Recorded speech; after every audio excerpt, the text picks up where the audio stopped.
Hi hello everyone, ಹೇಗಿದ್ದೀರಾ? ಎಲ್ಲರೂ ಚೆನ್ನಾಗಿದೆ ಅಂತ ಅಂದ್ಕೊಂಡಿದ್ದೀನಿ. ಸೊ ಇವತ್ತಿನ ಟಾಪಿಕ್ ಏನು ಅಂತ ನಿಮಗೆ ಟೈಟಲ್ ಆ್ಯಂಡ್ ತಮ್ನೇಲ್ ನೋಡಿಯೇ ಗೊತ್ತಾಗಿರ್ಬೋದು. ಸೊ ಇವತ್ತು ನಾವು ಮೂಗುತಿ ಚುಚ್ಚಿದ ನಂತರ ಅದನ್ನ ಹೇಗೆ ಹೀಲ್ ಮಾಡಬೇಕು ಅನ್ನೋದನ್ನು ಇವತ್ತಿನ ವಿಡಿಯೋದಲ್ಲಿ ನೋಡೋಣ. ಸೊ ಅದಕ್ಕಿಂತ ಮುಂಚೆ ಸ್ಟೋರಿ ಕೂಡ ಇದೆ, ಆ ಸ್ಟೋರಿನ ಕೂಡ ನೀವು ಕೇಳ್ಕೊಂಡು ಬನ್ನಿ. ಆ್ಯಂಡ್ ಒಬ್ಬರು ನನಗೆ ಕೇಳಿದ್ರು ಕೂಡ ಅದು ಪ್ರೊಸೀಜರ್ ಹೇಗಿದೆ ಹೇಳಿ ಅಂತ. ಆ ಪ್ರೊಸೀಜರ್ ಹೇಳಿದ ನಂತರ ಏನೆಲ್ಲ ಆಯಿತು ಅಂತ ಅಂದರೆ, ಓ ಮೈ ಗಾಡ್. ಓಕೆ, ಬನ್ನಿ ಶುರು ಮಾಡೋಣ. ಸೊ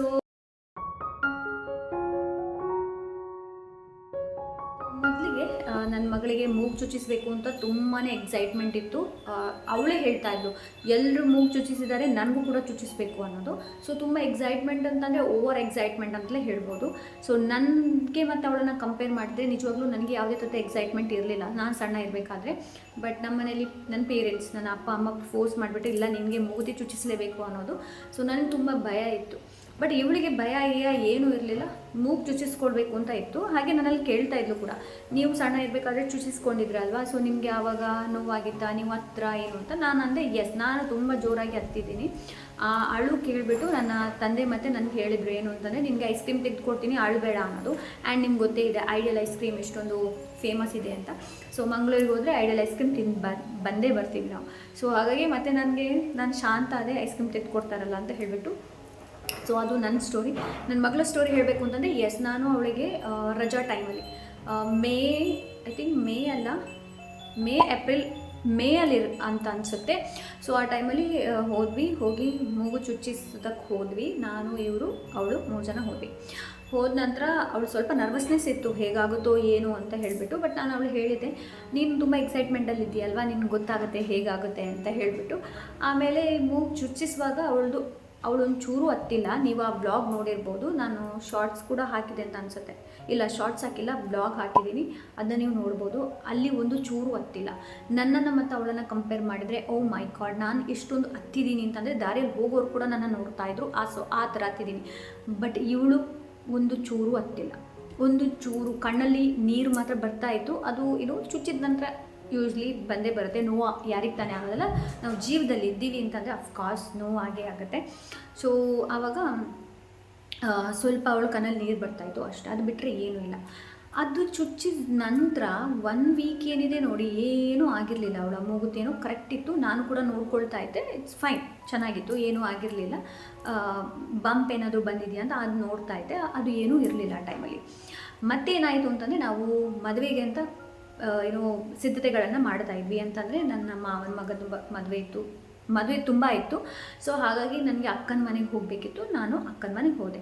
ಅಕ್ಕನ ಮನೆಗೆ ಹೋಗುವಾಗ ನಾನು ಇಷ್ಟರಲ್ಲಿ ಹೇಳಿದರೆ ಏನು ಅಂತಂದರೆ, ಸರಿಯಾಗಿ ಪ್ರಾಪರಾಗಿ ಅದನ್ನ ಟೇಕ್ ಕೇರ್ ಮಾಡಬೇಕು, ಇಲ್ಲ ಅಂದರೆ ಅದು ಮತ್ತೆ ವಾಪಸ್ ಕ್ಲೋಸ್ ಆಗಿ ಇನ್ನೊಮ್ಮೆ ಚುಚ್ಕೊಳ್ಬೇಕಾಗತ್ತೆ. ಆ್ಯಂಡ್ ನಾನು ಅವಳಿಗೆ ಮೊದಲೇ ವಾರ್ನಿಂಗ್ ಕೊಟ್ಟಿದ್ದೆ, ಏನು ಅಂತಂದರೆ, ಒಂದು ವೇಳೆ ಆ ಥರ ಏನಾದರೂ ಆದರೆ ನಾನು ವಾಪಸ್ ಚುಚ್ಚಿಸೋದಿಲ್ಲ ಅಂತ ಅವಳಲ್ಲಿ ಹೇಳಿದ್ದೆ. ಬಿಕಾಸ್ ಏನು ಗೊತ್ತಾ, ಸೊ ಮಕ್ಕಳಾದರೂ ಕೂಡ ಅವರ ರೆಸ್ಪಾನ್ಸಿಬಿಲಿಟಿ ಏನು ಅಂತ ಅವ್ರಿಗೆ ಗೊತ್ತಿರಬೇಕು. ಈವನ್ ನನಗೆ ಕೂಡ ಮೂಗು ಚುಚ್ಚಿಸಿದಾಗ ನನ್ನ ತಾಯಿ ಏನಿದ್ದಾರೆ ನೋಡಿ, ಪ್ರಾಪರಾಗಿ ನನಗೇನೆ ಹೇಳಿದ್ರು, ನೀನೇ ಅದನ್ನ ಸರಿಯಾಗಿ ಟೇಕ್ ಕೇರ್ ಮಾಡಬೇಕು ಅನ್ನೋದು. ಸೊ ಹಾಗೆ ನಾನು ಕೂಡ ಇವಳಿಗೆ ಹೇಳಿದೆ, ಪ್ರಾಪರಾಗಿ ಟೇಕ್ ಕೇರ್ ಮಾಡು, ಮಕ್ಕಳಿಗೆ ಆ ಥರ ಮಾಡಿದರೆ ರೆಸ್ಪಾನ್ಸಿಬಿಲಿಟಿ ಗೊತ್ತಾಗುತ್ತೆ. ಆಮೇಲೆ ದೊಡ್ಡ ಆದಮೇಲೆ ಅವ್ರನ್ನವರು ಚೆನ್ನಾಗಿ ಟೇಕ್ ಕೇರ್ ಮಾಡ್ಬೋದಲ್ವಾ. ಸೊ ನಾನು ಅವಳು ಹೇಳಿದೆ, ಆಯಿತು ಅಂತ ಹೇಳಿದ್ದು. ಸೊ ನಾವೆಲ್ಲರೂ ಅಲ್ಲಿ ಅಕ್ಕನ ಮನೆಗೆ ಹೋದ್ವಿ. ಅಲ್ಲಿ ಮದುವೆ ಇತ್ತು, ಮದುವೆ ಪ್ರಿಪರೇಷನ್, ಅದು ಇದು ಹಾಗೆ ಹೀಗೆ ಮಾತಾಡೋದು. ಇವನ್ ನಿಮ್ಗೆ ಗೊತ್ತೇ ಇದೆ, ನಾವು ಸಂಬಂಧಿಕರ ಮನೆಗೆ ಹೋದಾಗ ಮಾತಾಡೋದಿರುತ್ತೆ, ಅದು ಇದು ಎಲ್ಲ ಇರುತ್ತೆ ಅಲ್ವ, ಶಾಪಿಂಗ್ ಹಾಗೆ ಹೀಗೆ. ಸೊ ನಾವೇನು ಮಾಡ್ಕೊಂಡ್ರಿ, ನಮ್ಮ ಗಮನ ಏನಿದೆ ನೋಡಿ, ಅದೆಲ್ಲ ಈ ಶಾಪಿಂಗ್ ಮಾಡೋದ್ರಲ್ಲಿ, ಮದುವೆ ಹೇಗೆ ಹೊರಡೋದು ಅದರಲ್ಲೇ ಹೋಯಿತು. ಮೆಹಂದಿ ಯಾವ ಡಿಸೈನ್ ಅದು ಇದು ಅಂತ ಇವಳ ಕಡೆ ನಾವು ಗಮನನೇ ಕೊಡಲಿಲ್ಲ. ಈವನ್ ಅವಳು ಕೂಡ ಗಮನನೇ ಕೊಡಲಿಲ್ಲ. ಅವಳು ಆಟ ಆಡೋದಕ್ಕೆ ಶುರು ಮಾಡಿದ್ಲು. ದೊಡ್ಡ ಮನೆಯಲ್ಲಿ ಆ ಕಡೆ ಈ ಕಡೆ ಎಲ್ಲಿ ಬೇಕಾದ್ರೂ ಹೋಗ್ಬೋದು, ಹಾಗೆ ಏನು ಬೇಕಾದ್ರೂ ಮಾಡ್ಬೋದು, ಯಾರೂ ಕೇಳೋರಿಲ್ಲ ಅಂತ ಹೇಳಿಬಿಟ್ಟು ಅವಳ ಗಮನದಲ್ಲಿದ್ದರು. ಸೊ ಹಾಗೆ ಮಾಡಬೇಕಾದ್ರೆ ಒಂದು ದಿವಸ ನೋಡಬೇಕಾದ್ರೆ, ನಾನು ಅಲ್ಲೇ ಇದ್ದೆ ಅವಾಗ, ಒಂದ್ಸಲ ನೋಡಬೇಕಾದ್ರೆ ಬಂಪ್ ಇತ್ತು, ಸಣ್ಣ ಬಂಪ್. ನಾನು ತೋರಿಸ್ತೀನಿ, ಇದು ನಂತರ ಅವಳಿಗೆ ಈ ಥರ ಆಗಿತ್ತು. ಸೊ ಬಂಪ್ ಇತ್ತು. ಆಗ ಮನುಷ್ಯ ಅಂದ್ಲು, ಇಲ್ಲಿ ಸಣ್ಣ ಬಂಪ್ ಆಗಿದೆ ನೋಡಿ ಅಂತ. ಸೊ ಹೌದಾ ಅಂತ ನೋಡಬೇಕಾದ್ರೆ ಹೌದು. ಆಮೇಲೆ ಅವಳು ಅಂದು, ನನಗೆ ಅದು ನೋವಾಗುತ್ತೆ ಅಂತ ಹೇಳೋದಕ್ಕೆ ಶುರು ಮಾಡಿದ್ಲು. ನಾನಂದರೆ ನೋವಾದರೂ ಪರವಾಗಿಲ್ಲ, ಅದು ಹಾಗೇ ಇರಲಿ, ಅದನ್ನು ಏನೆಲ್ಲ ಪ್ರೊಸೀಜರ್ ಇದೆ ಅದನ್ನ ಫಾಲೋ ಮಾಡು, ನಾನು ಏನು ಹೇಳ್ತೀನಿ ಹಾಗೆ ಫಾಲೋ ಮಾಡು ಅಂತ ಹೇಳಿದ್ದೆ. ಸೊ ಅದಾದ ನಂತರ ಏನಾಯಿತು ಅಂತಂದರೆ ನಾನು ಅಲ್ಲಿಂದ ವಾಪಸ್ ನನ್ನ ಮನೆಗೆ ಬಂದಿಲ್ಲ. ಇಲ್ಲಿಗೆ ಬರಬೇಕಾದ್ರೆ ಅದು ಡೇ ಟು ಡೇ ನೋಡೋಕ್ಕೆ ಹೋದರೆ ಏನಿದೆ ನೋಡಿ, ಅದು ಇನ್ನಷ್ಟು ಏನೋ ನಾನು ಇಲ್ಲಿ ನಿಮ್ಗೆ ತೋರಿಸ್ತೀನಿ ಫೋಟೋದಲ್ಲಿ, ಇನ್ನಷ್ಟು ಅದಕ್ಕಿಂತಲೂ ಕೂಡ ಇದಾಗಿತ್ತು. ಬಟ್ ಅದು ದೊಡ್ಡ ಆಗ್ತಾ ಬಂತು. ಅಕ್ಕ ಅಂದ್ಲು ಇನ್ನು ಅದನ್ನು ತೆಗೆಯೋದು ಒಳ್ಳೆಯದು, ಮೂಗುತಿನ ತೆಗಿಯೋಣ ಅಂತ. ನಾನಂದರೆ ಮೂಗುತಿನ ತೆಗೆ, ಬಟ್ ಅದಕ್ಕೆ ಏನಾದರೂ ಇಡು. ನಾವು ಏನಿಟ್ಟಿದ್ದೀವಿ ಅಂತಂದರೆ ತುಳಸಿ ಕಡ್ಡಿ ಏನಿದೆ ನೋಡಿ ಅದನ್ನ ಇಟ್ಲು ಅವಳು. ನಾನು ಹೇಳಿದ್ದೆ ಅವಳಲ್ಲಿ ಏನು ಬೇಕಾದರೂ ಆಗಲಿ, ಚುಚ್ಚಿಸಿದಾಳೆ ಅಲ್ವಾ ಅವಳು, ಅದನ್ನ ಹೇಗೆ ಬೇಕಾದರೂ ಹೀಲ್ ಮಾಡಲೇಬೇಕಾಗತ್ತೆ, ಬಟ್ ಇನ್ನೊಮ್ಮೆ ಚುಚ್ಚಿಸೋದಿಲ್ಲ ಅಂತ ನಾನು ಮೊದಲೇ ನಿರ್ಧಾರ ಮಾಡ್ಕೊಂಡಿದ್ದೆ. ಇನ್ನೊಮ್ಮೆ ಚುಚ್ಚಿಸೋದಂತೂ ಇಲ್ಲವೇ ಇಲ್ಲ ಅಂತ. ಇವಾಗ ಚುಚ್ಚಿಸಿದ್ದೀನಿ ಅದರಲ್ಲೇ ಆಗಬೇಕು ಅಂತ. ಸೊ ಅದಾದ ನಂತರ ಅಲ್ಲಿರಬೇಕಾದ್ರೆ ನೀವು ಕೆಲವೊಂದು ವ್ಲಾಗಲ್ಲಿ ನೋಡಿರ್ಬೋದು, ಅವಳು ಇನ್ನು ಈ ಮೂಗುತಿ ಏನಿದೆ ನೋಡಿ ಆ ಕಡೆ ಅವಳು ಒಂದು ಹತ್ತಿಯಲ್ಲಿ, ಅದಕ್ಕೆ ಏನು ಹೇಳ್ತಾರೆ ಗೊತ್ತಿಲ್ಲ, ಅದು ಗಾಯ ಎಲ್ಲ ಆದಾಗ ಅದನ್ನ ಹಾಕ್ತಾರೆ. ಸೊ ಅದನ್ನ ನಿಮಗೆ ಇಲ್ಲಿ ಹಾಕ್ತೀನಿ ಏನು ಅಂತ. ಸೊ ಅದನ್ನ ಹಾಕ್ತಾ ಇಲ್ಲ ಅವಳು. ಆಮೇಲೆ ಏನಾಯಿತು ಅಂತಂದರೆ ಇನ್ನು ಅವಳಿಗೆ ನೆನಪೇ ಇರ್ತಾ ಇರಲಿಲ್ಲ ಕೆಲವೊಮ್ಮೆ. ಅಲ್ಲಿ ಅಕ್ಕ ಹೇಳ್ತಾ ಇದ್ಲು ಮಾಡು, ಹತ್ರ ಮಾಡು, ಅಮ್ಮ ಬೈತಾರೆ, ಹಾಗೆ ಹೀಗೆ ಅಂತ.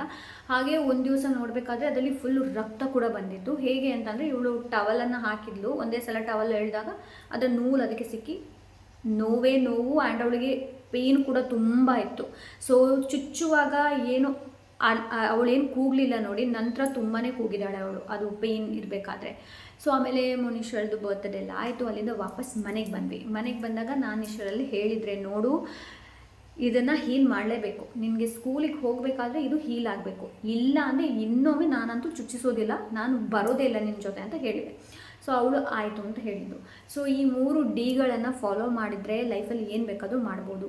Determination, dedication and discipline. So ಈ 3 ಡಿ ಇದೆ. 3 ಡಿಗಳು ಇದ್ದರೆ ನೀವು ಏನು ಬೇಕಾದರೂ ಲೈಫಲ್ಲಿ ಜಯಿಸ್ಬೋದು ಅಂತ.